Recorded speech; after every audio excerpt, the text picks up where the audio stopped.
ప్రభువైన యేసుక్రీస్తు నామంలో అనుదిన దైవ కృపా కార్యక్రమం ద్వారా ఈ దినాన దేవుని మాటలు వింటున్న మీ అందరికీ హృదయపూర్వక వందనాలు తెలియచేస్తూ ఉన్నాం. నిశ్చయంగా ఈ మాటలు వింటున్న మిమ్మల్ని నా దేవుడు ఆశీర్వదించునుగాక. ఆమేన్. యెషయా గ్రంథం 26వ అధ్యాయం 3వ వాక్యంలో, ఎవని మనస్సు నీ మీద ఆనుకొనునో వానిని పూర్ణ శాంతి గలవానిగా కాపాడుదు, ఏలయనగా అతడు నాయందు విశ్వాసముంచి ఉన్నాడు అని వ్రాయబడి ఉంది. Praise the Lord. పూర్ణ శాంతి మనకు కలగాలి అంటే మన మనస్సు పూర్తిగా దేవుని మీద ఆనుకోవాలి. అప్పుడు మన జీవితంలో ఎన్ని ఎదిరింపులు, బెదిరింపులు, తుఫానులు ఎదురైనా దేవుడు మనలను కాపాడుతూ ఉంటాడు.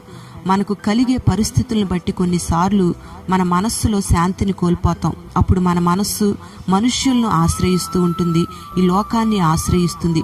పెదవులతో మాత్రం ప్రభువా నీవే ఉన్నావు అంటూ ఉంటాం.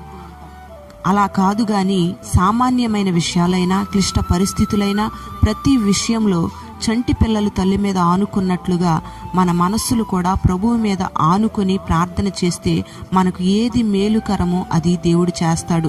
సమస్త జ్ఞానానికి మించిన దేవుని సమాధానం యేసుక్రీస్తు వలన మన హృదయాలకు, తలంపులకు కావలిగా ఉంటుంది. అప్పుడు మనం యెహోవా మీదే గురి నిలపగలుగుతాం. కదల్చబడకుండా సురక్షితంగా నివసించగలుగుతాం. గొప్ప విశ్రాంతిని, సంపూర్ణమైన శాంతిని మనం పొందుకోగలుగుతాం. మనస్సు ఆనుకోవడం అంటే స్థిరపరచబడడం, విశ్వాసం ఉంచడం. చాలామంది ప్రభువు మీద ఆనుకున్నట్టుగా ఉంటారు గాని స్థిరపడరు. పరిశుద్ధ గ్రంథంలో యోనాతాను దావీదును మిక్కటంగా ప్రేమించాడు. వారు ఒకరితో ఒకరు నిబంధన చేసుకున్నారు. వారి యొక్క భావాలను, వారి సమస్యలను పంచుకుంటూ ఉన్నారు. అయినా యోనాతాను దావీదుతో స్థిరంగా నిలిచి ఉండలేకపోయాడు. ఒక సమయం వచ్చేసరికి దావీదును విడిచి యోనాతాను వెళ్ళిపోయాడు. యోనాతాను దావీదును ప్రేమించిన సంగతి వాస్తవమే. అయినా అతని మనస్సు అతనితో నిలకడగా లేదు. ఈ యోనాతాను ఒక సమయంలో గిల్బోవా పర్వతమందు దౌర్భాగ్యునిగా మరణించాల్సిన పరిస్థితి వచ్చింది. అప్పుడు దావీదు, నా సహోదరుడా యోనాతానా, నీవు నాకు అతి మనోహరుడివై ఉన్నావు. నీ నిమిత్తం నేను బహుశోకం నొందుచున్నాను. నా యందు నీకున్న ప్రేమ బహు ఎంతైనది అని దావీదు ఎంతగానో విలపిస్తూ ఏడుస్తూ వచ్చాడు. ఇలాంటి చావుకు కారణం, ఇలాంటి పరిస్థితులు రావడానికి కారణం యోనాతాను దావీదును ప్రేమించినట్టుగానే దావీదును చంపాలని చూసిన సౌలును కూడా ప్రేమించాడు. సౌలుతో పాటుగా చనిపోవాల్సిన పరిస్థితి యోనాతానుకు కలిగింది. దావీదుతో కలిసి రాజ్య పరిపాలన చేయలేకపోయాడు.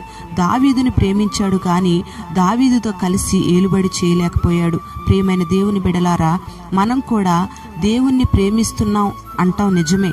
ఈ లోకంలో అందరికన్నా దేవుణ్ణి ఎక్కువగా ప్రేమిస్తున్నాం అని అన్న మాట కూడా వాస్తవమే. అయితే ఆయనతో నిబంధనలు, తీర్మానాలు చేస్తాం. ఆయన కొరకు మంచి మంచి కార్యాలు చేస్తాం.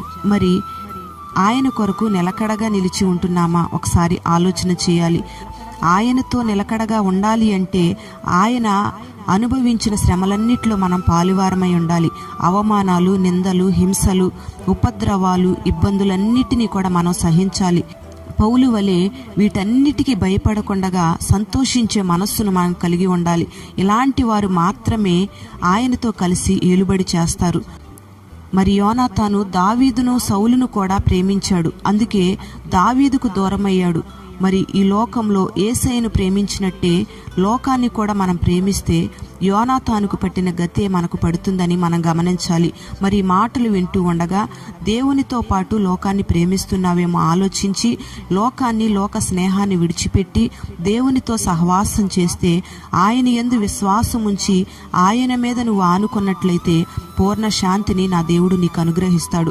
ఆయనతో కలిసి యుగయుగాలు ఏలుబడి చేసే ఆ గొప్ప ధన్యతను, ఉన్నతమైన భాగ్యాన్ని నా దేవుడు నీకు అనుగ్రహిస్తాడు.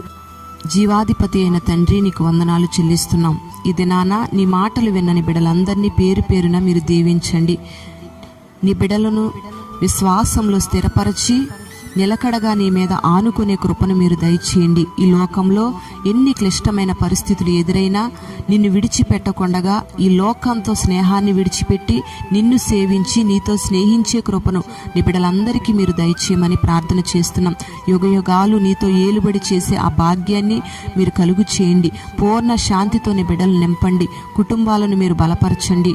గొప్ప క్షేమంతో బలపరచమని ప్రార్థన చేస్తూ ఉన్నాం. ఈ దినాన చేస్తున్న పనులన్నిట్లో దీవెన కలుగు చేయండి. ఉన్నతమైన కాపుదల కలుగు చేసి మహిమ ఘనత ప్రభావాలు మీరు పొందుకొని ప్రార్థన అవసరతలు కోరుకుంటున్న బిడ్డలందరి జీవితాల్లో అద్భుతాలు చేసి మీరు ఆశీర్వదించమని నజరేయుడైన యేసు నామములో అడిగి వేడుకుంటున్నాము తండ్రి. ఆమేన్.